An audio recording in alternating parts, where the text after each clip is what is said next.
So Girls Frontline 2, if you guys are not aware, there's a little bit of controversy with this particular one. This is going to be the gacha skin, right? There's two things happening right now. I want to talk about the first one first. The second one is going to be about the global and CN. And I think global is trying to catch up to CN. This one I think we can all foresaw. So you have to see things from this particular perspective, that they have been trying to do that in the recent what's that, Perry and Springfield. They're literally putting two events next to each other, and then we're having one more afterwards, so it's kind of rushed. They reduce the time, the duration, and they're also putting two banners at the same time. So I'm not surprised, but we'll see how far before this can catch up. Now the next one is going to be the gacha skin right now. Alright, so apparently Girls Frontline 2 roll out a new skin banner in CN, so you can see right now this is a very long essay. Okay, Girls Frontline 2 CN server just announced Kluke swimsuit and Angelica skin only obtainable by this brand new skin banner. Banner is available by August 1st. Now there's a lot of essay right here, but I'm just gonna look at Seiya's one in this particular post. Seiya has already posted. So we are going to be able to, it is a gacha skin, sadly, right? So it is going to be in the gacha format, and as you can see, I'm just going to show you how it looks like. So this is going to be what it is. You are going to buy the currency, and it comes in parts, right? For Kluke's, I think a swimsuit outfit, and I believe the other one is Andori's one as well. So this is going to be what it is. Makoto so far animation is locked behind the exchange shop at 1080 trajectory tokens. So trajectory tokens, exchange shop, and how much credit tokens each outfit permission costs. The probability, the chance of getting Kluke's outfit per pool is 1.18%. Okay, the chance of obtaining rare items per pool is 13.3%, so it is going to be a gacha format. When obtaining rare items, one of the following will be given: Andori's outfit Midnight Whisper, Kluke's accessory parts, Andori's accessory parts, Kluke's weapon skin attachments, and curios. So the detailed rates for rare items: Andori's outfit is 1.2%, Kluke's outfit accessory is 3%, each part equal. Andori's outfit is 3%, each part equal, and of course you can see those are going to be the percentage, right? Normal item drop rate overview. If no limited or rare item is obtained, you will get a normal item instead. Normal item drop rate is 85%. Okay, nostalgic keepsakes. Alright, 20 types of echo artifacts, Napier's Rest, Nadine's Rest, Tender Gift Box, Trajectory Tokens. Okay, so these are all the other items right here, as you can see, right? The one that people care about is going to be the skins, and as you can see, 1.2% and I guess 3% for the outfit parts, right? Each 10 pulls guarantees one rare item. If 50 consecutive pulls do not yield Kluke's outfit, Cerulean Breaker, the probability will be increased. 100 pulls will guarantee the outfit. So apparently, based on what I've seen, based on what I've been told, that this is going to cost like at least up to 100 plus US dollars if you want to try to PT it, right? So it's a real gacha costume system they've introduced, announcing 2 hours before the patch release and keeping it secret during the live stream. I think that is kind of scummy, right? I feel like I don't have any problem if you want to do gacha skin, but why are you only announcing it 2 hours before the patch goes live? Like, even Brown Dust 2 gacha skin, they knew there was a backlash, but they announced it way before, right? Like, if you have to announce 2 hours before the patch release, you know that you are going to get a lot of backlash. They know. Mika knows. They are not stupid here. They know they're going to get a lot of backlash. That's why they only announce super last minute, right?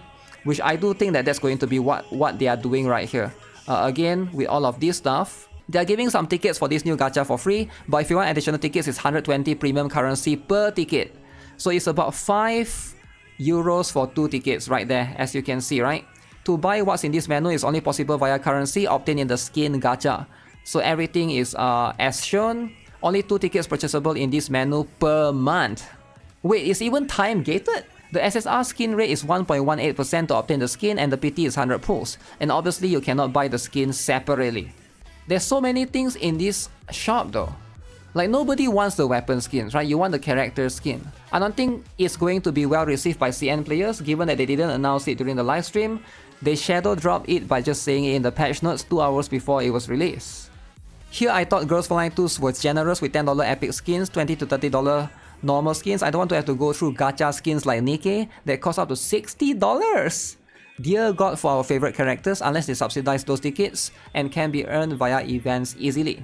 $100 gacha skins ain't gonna fly. At least Global still has a voice, since we do contribute quite a bit to their revenue, but we will have to wait. If they do roll this out for us, since we don't have the DOM update out yet, most likely it will be the same though.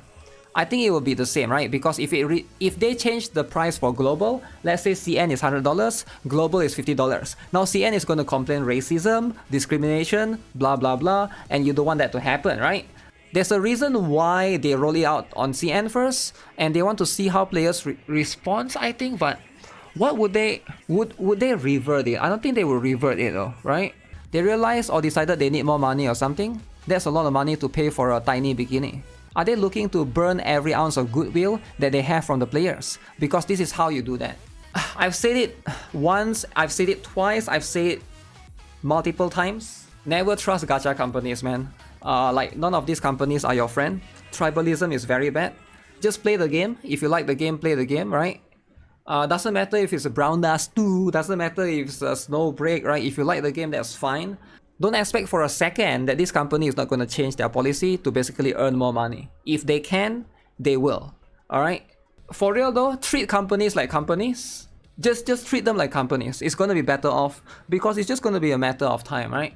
It doesn't matter. It doesn't matter if it's a Hoyo. It doesn't matter if it's Wuthering Wave. That's all it is, right? No paid skin for Blue Archive yet. Oh yeah? What about the Battle Pass?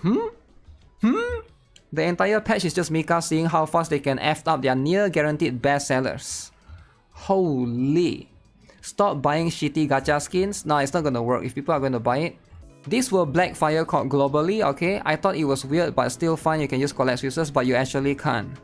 I spent more than 2k in this game. For way less, $300, I've uninstalled Zenless Zone 0. Now I think it's time to do the same with Girls Frontline 2. I never go back once I left. $200 skin that no one wanted. So main item from the gacha is Fluke Summer skin with 1.18% PT rate. The PT for the skin is 100. So you have to pull, if you want to go all the way, it's 100, right? Each pull requires new skin gacha banner ticket. Skin gacha tickets will cost 120 credit tokens. Credit tokens is not collapsed pieces. Credit tokens is the pay to win currency that only pay to win players can get. Free to play will never be able to get credit tokens.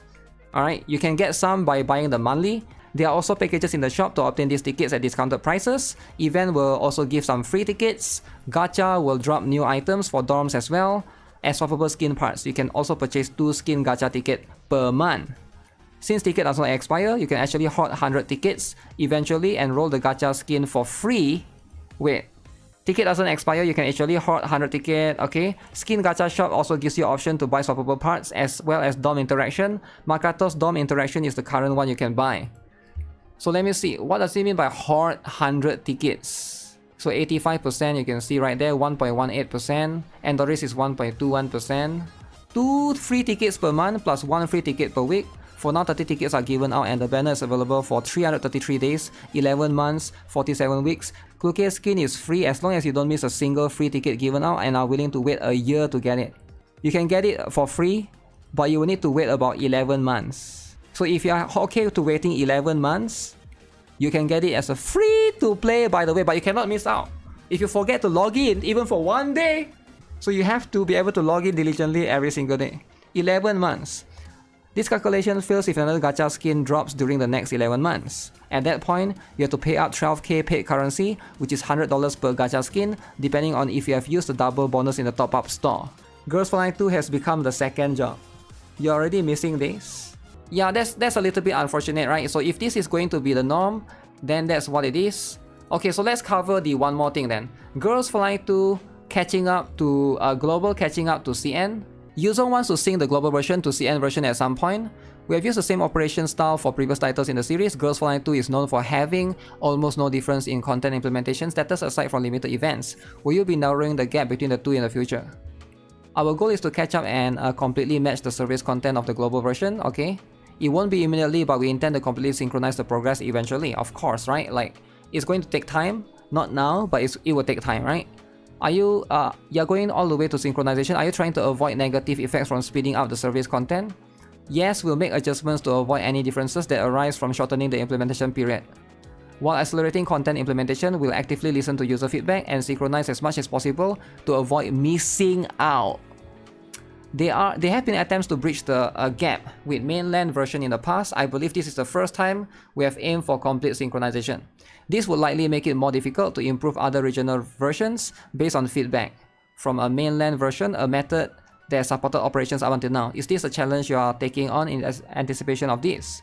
Yes, it will. I believe it's a challenge we can take on. The goal of synchronization is, first of all, because we have always felt sorry for the discrepancy in the speed at which content is available depending on the region. Also, from our perspective, it's more efficient from a development perspective to provide the same content to users worldwide with a single build system rather than operating multiple servers with different progress. While the associated localization work with a new burden, synchronizing progress will increase the game's fun and focus development. Basically, they're trying to save money. Alright, I get it. I get it. If you're a company, you want to have one version, you want to save money, and probably you're going to earn more as well because global is not going to have the heads up to be able to look at what's ahead. Therefore, you can target those impulsive people to basically, you know, people that just want to pull and stuff like that, right? Why didn't they release the worldwide from the start? The reason why they didn't release worldwide from the start is because of money. Girls Frontline 2 went from having the best well-priced skins I happily bought and now oof. I mean, that's what it is. So yeah, let me know what you guys think of this particular drama, because right now, if you go to the Girls Frontline 2 Reddit, a lot of players are not happy with this particular news. Gacha skin is going to be something that's extremely controversial. I've seen this in other games as well. And this is going to be the first time this has been done or implemented in Girls Frontline 2. Let me know what you guys think of this particular variant, right? 100 plus US dollars seems a little bit overpriced if you ask me. So with that being said, that's going to be it for this particular video. Subscribe, give this video a like. I'll see you guys in the next one. Have a nice day. Goodbye.